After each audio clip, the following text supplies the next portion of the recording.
3. And remember, you heard it from me, Max, at Blue Tex. Wow!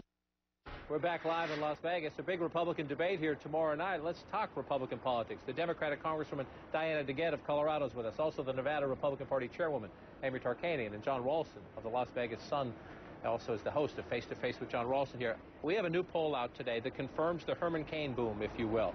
Nationally, Mitt Romney 26%, Herman Cain 25%, Rick Perry 13% nationally. Herman Cain is getting a lot of attention, but when you rise in the polls, you get scrutiny.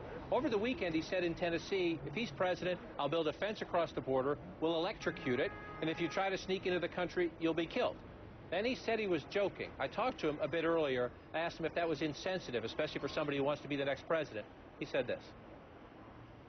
It was a joke, John, and yeah, I haven't learned how to be politically correct yet. So yes, it probably wasn't the right thing to say, and I did not mean to offend anybody. Madam Chairwoman, as you try to bring the Latino votes, 1 in 4 voters here in your state, into your column, do you need Republican candidates for president going around, whether they're joking or not, saying we're going to build a fence and electrocute people? I'm definitely not going to defend that statement, but I do know that a number of the Hispanics in this community that did it the right way, the legal way, I know they disagree with the Hispanics that are coming across the borders illegally. But as a presidential candidate, John, as he tries to impress the voters here, when you grow as a candidate, you went through this in the Harry Reid Sharon Angle race. She takes off. She's a non-politician. Sometimes what goes up does come down. Can Herman Cain last?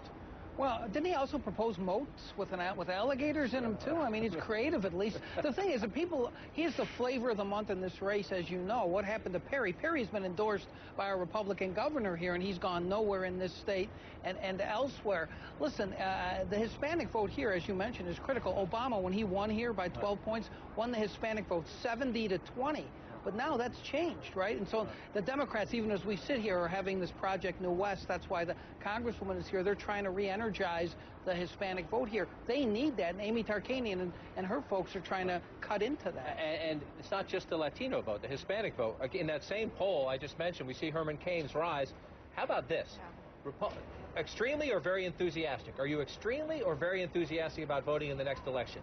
64% of Republicans say they're very enthusiastic or extremely enthusiastic. Only 43% of Democrats say that. That enthusiasm gap. Obama benefited in 2008. The Republicans benefited in 2010. It seems the Republicans at the moment still have it as we head into 2012. Let me tell you this, John. I think once we get a Republican candidate and the voters see what they stand for, you know, flip little jokes about electric fences instead of a comprehensive immigration policy, attacking the president for what kind of bus he takes instead of making a job. So once the voters see one Republican candidate, they're going to get a lot more enthusiastic about re-electing the president. As a Western Democrat, Colorado's your state. Obama won it. It has been a red state in the past. New Mexico's in play. Nevada's in play. Maybe Arizona's in play. Who do you worry about the most on the Republican side? Who do you think would be the strongest Republican candidate in the West? I think all of these Republican candidates are flawed. I've been thinking about it.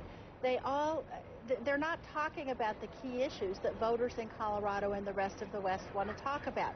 Clean, new energy.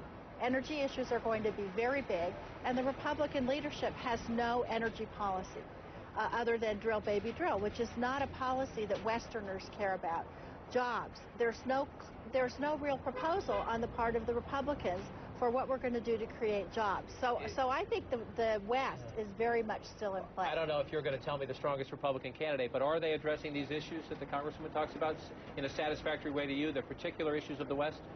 Sure. Well, getting back to the Hispanic issue first, I do believe that the Democrats did do a very good job last go-around reaching out to that specific community, and that's something that we've taken notice and that we're working hard on this go-around. I think once that they realize that they've been duped and that they do have the same morals and values as Republicans, they're going to come around.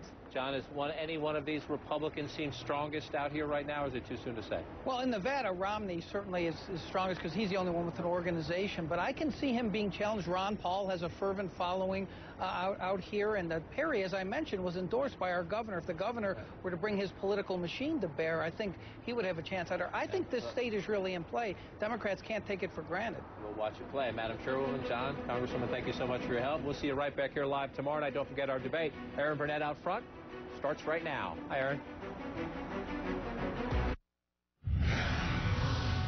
with NBA Commissioner David